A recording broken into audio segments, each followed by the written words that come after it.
자, 안녕하십니까. 안녕하십니까. 모의 계좌는 다 개설하셨고, 네. 매매 모신 분, 네. 배피님 매매 모셨고, 다른 분들은 아직 조금 관망인가요? 네. 예, 관망 하시고, 모의 계좌의 특성이라는 것은 장점은 빠른 시간 내에 뭐든지 다 해봐야 된다라는 거.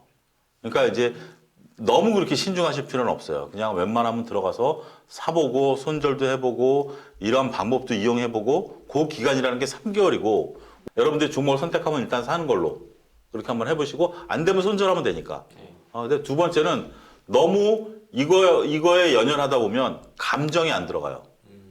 그래서 모의 매매는 길게 하면 할수록 나한테 나쁜 버릇만 들어가게 돼요. 나쁜 버릇만.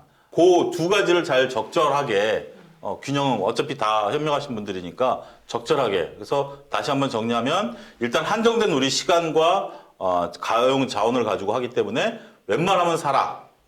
두 번째는 너무 길게 가져가지 말아라. 이렇게 정리를 해드릴 수가 있겠습니다. 자, 오늘은 여러분들에게 고지한 바와 같이 매매 일지 작성하는 방법을 알려드릴게요. 일단은 지금 여러분들이 종목을 뽑아오셨고, 이 종목 뽑는 거는 투자자들이라면 당연히 해야 되는 그런 일들이죠. 레드코피님, 종목 뽑는 게 쉬운가요? 아니요, 어려워요. 너무 어렵죠. 네. 근데 그동안 이 종목 뽑는 거에 대해서 이렇게 고민해 보신 적 있으신가요? 아니요. 없었죠. 네. 점피디님도 이렇게 한번 고민해 보셨나요? 한 일이 없었죠. 그렇죠. 근데 주식은 해오셨죠. 그러니까 주식 투자라는 게 여러분들이 사고 파는 것만 너무 집중하세요. 근데 사고 파는 거 이전에 가장 중요한 건 뭐다? 종목을 스스로 뽑는 거다. 그 다음에 종목을 뽑았으면 어떻게 되느냐? 페피님처럼 매매를 하셔야죠. 매매를 하고 나면 어떻게 해야 되느냐? 기록으로 남겨야죠. 그래서 오늘은 그 기록으로 남기는 방법을 설명을 드리도록 하겠습니다. 자, 그 전에 종목 뽑아온 걸 가지고 얘기를 해보도록 하겠습니다. 자, 막내부터 레드코피님. 네, 저는 삼성전자와 삼립 뽑아왔는데요. 네. 삼성전자가 갤럭시 생산 돌입했다고 내년 1월에 공개한대요. 미국에 지금 중국과 좀 안 좋은 상황이라서 그 화웨이의 빈자리를 삼성이 채울 수 있는, 그리고 SPC 삼립은 날씨가 많이 추워졌잖아요. 이런 호빵. 또 먹는 거 같지 않았나? 그죠? 저요? 네. 아니에요. 닭가슴살. 닭가슴살. 읽었으니까 좋은데요, 뭐. 네. 그래서 이 호빵이 이제 많이 판매가 될 것 같고, 여러 가지 호빵들을 또 출시를 하고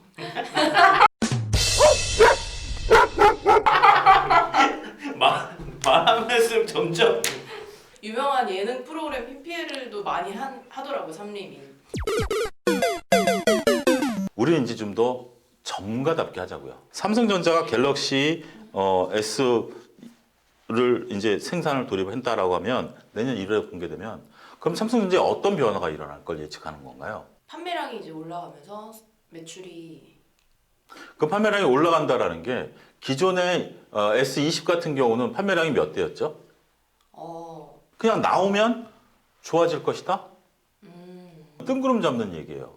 그렇게 해가지고는 주식의 기준이 안 돼요. 삼성전자가 사업부가 여러 가지가 있잖아요. 나는 휴대폰에만 포커스를 맞추겠다. 과거의 영업이익률은 몇 프로였고, 판매 대수는 몇 대였고, 요 기준을 했을 때 주가가 어느 수준이었고, 그러면 내가 바라보는 몇 대가 넘어서야만 정말 서프라이즈한 것들이 나오겠느냐. 실패했다가 성공하려면 기준점이 있어야죠. 몇 대는 실패고 몇 대는 성공이고. 그런 식으로 앞으로 뽑아보십시오. 네. 알겠습니까? 그렇게 해야 된다는 것들. 자, 우리 점피디님. 제가 보는 종목은 삼성물산과 기아차. 네. 그리고 뭐 삼성물산은 아무래도 이제 이건희 회장님 돌아가시고 네. 지배구조 개편 이런 것 때문에 이제 좀 이슈가 좀 많을 것 같아가지고 좀 관심 있게 좀 지켜보려고 하는 거고, 기아차 같은 경우는 3분기 영업이익이 1,952억 원, 순이익이 좀 기대에 못 미치는 성적표를 받긴 했는데 지금 주가는 최근에 보니까 계속 올라가고 있는 추세더라고요. 자, 기아차부터 좀 말씀을 좀 드릴게요. 기아차 같은 경우 이번에 품질 비용을 1조 2,600억을 반영을 했죠. 빅백스라는 용어로 쓰죠. 그러니까 이게 지금 정의선 회장으로 취임을 했을 때 이게 대내외적으로는 리콜 비용에 대한 비용 부담이라고 얘기를 하고 있지만 그 전에 있었던 회계상의 부실을 다 한 큐에 정리를 해버린 거예요. 이 빅페이스가 되게 되면 그 다음 연도에 다음 회계연도에는 어떻게 되죠? 당연히 흑자가 되죠. 모든 이게 충당금뿐만이 아니라 모든 웬만한 것들은 다 확 휩쓸어 버려요. 다 떨어버리는 거예요.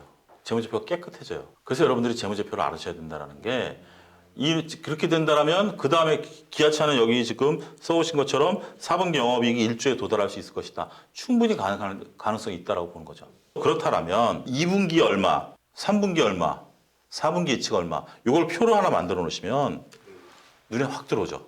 그리고 기아차는 지금 현재 어느 나라에서 가장 많이 잘 팔리고 어느 차종이 가장 많이 팔리나요? 지금 갑자기 기억이 안 나요. 그러니까 자동차라는 상품이 갖고 있는 특징이 뭐죠? 배 PD님이 G80에 꽂혔어요. 근데 K9이 300만 원 할인해 준대. 그럼 K9 사시겠어요? 300만 원 깎아서? 안 사시죠. 그게 자동차의 특징이에요. 가격 탄력성이 없어요. 레드코 PD님이 지금 레이에 꽂혔어. 근데 옆에서 지금 다른 차를 누가 소나타를 누가 공짜로 주겠대. 그럼 소나타 타겠어요? 공짜로 주면 사지. 공짜로 주니까. 공짜로 주면 타지. 공짜로 근데 주니까. 내가 돈 주고 사야 되면 굳이 소나타 사겠어? 아니잖아요. 레이에 꽂혀 있으면 레이에. 사실 딱 나왔는데 느낌이 망했어요. 그럼 그거는 이제 심폐소생도 잘 안 된다는 얘기네요, 거꾸로? 지금 우리나라에서 현대차 같은 경우 G80 시리즈는 완전히 지금 베스트셀러죠. 네. 근데 지금 현대 소나타 보이나요? 요즘 소나 다 안 팔리죠. 안 보이죠. 네. 그건 망한 차죠.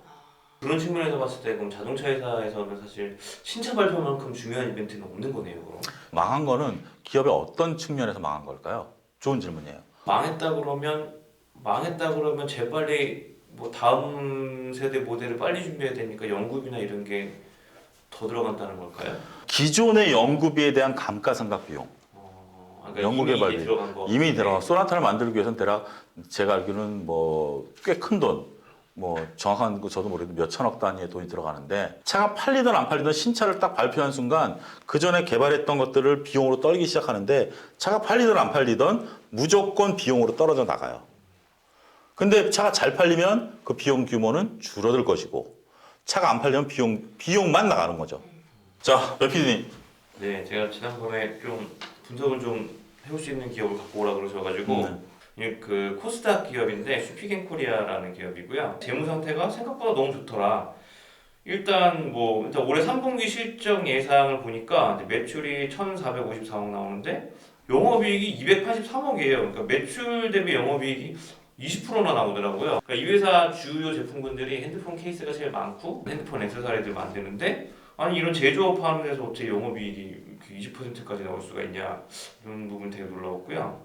그래서 되게 괜찮은 회사다 싶고 올해 이제 실적 컨센서스가 보니까는 이제 거의 지금까지 중에 제일 좋을 걸로 예상이 되고 있더라고요. 매출도 거의 4천억 찍을 예정이고 아이폰 12가 발매가 되면 이제 거기에 따라서 이제 아무래도 새 핸드폰 케이스 매출이 그만큼 많이 발생하지 않을까라고 생각이 들고요. 지금 문제가 여기는 해외 매출이 80%고 한국 매출이 20%가 안 돼서 한국에서 잘 팔려도 사실 미국에서 아이폰이 좀 판매가 부진하면 약간 실적이 좀 걱정이 될 수밖에 없는 그런 구조긴 하더라고요. 영업이익률이 20%, 서프라이즈한 기업이네요. 네. 굉장히 높죠. 지금 현재 배피디님은 슈핑앤코리아를 분석을 해보니까 영업이익률이 20%, 지금 현재 올해 컨센서스 실적만 보더라도 매출 400억에 영업이익 660억이면 거의 이것도 꽤 높은 수치다라고 말씀드릴 수가 있겠죠. 작년도 영업이익률은 어떻게 되죠? 영업이익률이 작년도에는 한 18%, 한 17, 8% 됩니다. 네. 그러면 20%라면 거의 근접한 거죠. 네. 그러면 이런 기업들의 특징이 뭐냐면 지금 우리가 기업 분석을 안 하다 기업 분석을 하게 되면 20% 정도면 서프라이즈하다라고 생각하는 거죠. 근데 기존에도 한 18% 유지해왔고 그러면 최소한 5개년치는 보셔야 돼요. 그리고 일단은 매출 비중이 휴대폰 케이스가 70이고 아이폰에 대한 비중이 몇 프로죠? 아이폰에 대한 비중이요? 예. 그거를 제가 못 봤네요. 이게 왜냐면 네. 내가 삼성전자의 하청업체다. 내가 아이폰의 하청업체다라고 그러면 굉장히 안정적인 매출을 갖고 있으니까 영업이익이 좋겠거니라고 생각을 하시지만 그게 오히려 단점입니다. 아이폰이 안 팔리면 끝이에요. 아이폰이 잘 팔린다? 그렇다고 내가 영업이익이 기하급수적으로 늘어나냐? 아니에요. 동일 비율로 늘어나요. 왜냐하면 얘네들은 하청을 줄 때 영업이익률을 딱 고정시켜 놓기 때문에. 그렇죠. 이런 회사들은 드라마틱한 주가 전환이 일어나기 쉽지가 않아요. 앞서 그 해외 매출이 80%고 네. 국내 매출이 20%라고 말씀하셨잖아요. 네네. 근데 아이폰이 해외 거랑 국내 거랑 케이스가 다른가요? 같죠? 근데 네. 그 해외 매출이 늘어나는 거랑 국내에서 아이폰이 잘 팔리는 거랑 무슨 상관관계가 있죠? 저는 이제 해외 매출이 크니까 해외에서 잘 팔려야 되는데, 네. 그거는 상관없는 얘기예요. 네, 네. 그거는 논리적으로 모순이다라는 거 이해하셨죠? 여러분들 이제 이거는 지금 종목을 선정한 이유예요. 그 다음에 여러분들이 두 번째 오늘 적어온 것은 매수 계획과 매도 계획을 적어오셨죠. 3번은 대피점 사셨으면 실행. 사고 나서 바로 적지 마시고 사고 판 다음에 실행을 적으세요. 4번은 리뷰. 5번째는 여러분들의 차트를 프린트해서 붙이세요. 다음 시간에는 재무제표를 좀 공부를 하도록 하겠습니다. 첫 번째 시간으로 손익계산서를 여러분들이 알아야 되는 핵심 내용만, 아주 줄이들이 알아야 되는 핵심 내용만 걸쳐서 공부를 해보도록 하겠습니다. 자, 그러면 오늘 공부를 마치도록 하겠습니다. 감사합니다. 감사합니다.